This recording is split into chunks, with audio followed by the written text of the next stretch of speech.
To continue, dear friends, next topic is, of course, developments on a line of contact and in the Kursk salient area. And for example, we have this report from TASS news agency, which is based on Russian Defense Ministry's latest update, that Kyiv regime, since the beginning of invasion into Kursk region, already lost more than 66,000 military personnel. In addition, Kyiv regime Kyiv regime's forces lost 389 tanks, 307 infantry fighting vehicles, 269 armored personnel carriers, more than 2,100 armored combat vehicles, more than 2,300 other vehicles that were utilized for military purposes, more than 500 artillery pieces, dozens of multi-launch rocket systems and air defense systems, and there are many more equipment. Entire army, by the way, entire army that was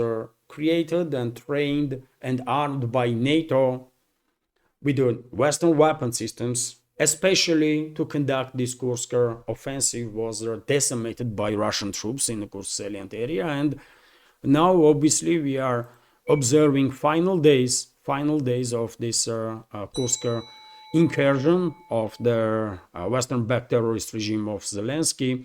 And the latest reports are that after finalizing clearing operation in a dozen of settlements that Russian forces liberated during the previous 48 to 72 hours, now Russian troops are focused on Sudzha and surrounding few settlements where a larger number of this invading force of Kyiv regime is concentrated, and according to some reports, even negotiations are taking place and the Russian side is proposing to basically encircle trapped grouping of forces of Kyiv regime to lay down arms and surrender. Reports are some military experts even are sharing their predictions that we might see repeat of the story that we observed in Mariupol, when a few thousand militants of the Kyiv regime lay down arms and surrender after get completely encircled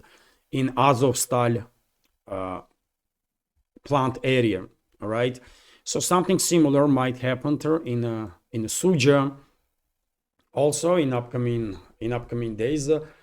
Especially if we take in, and this is possibility clearly because according to many reports, all the roads that connect Sudzha district with the Sumy region that is still controlled temporarily by Kyiv regime are under direct Russian fire control, and at best small groups of Kyiv regime's troops might manage to escape and still on foot.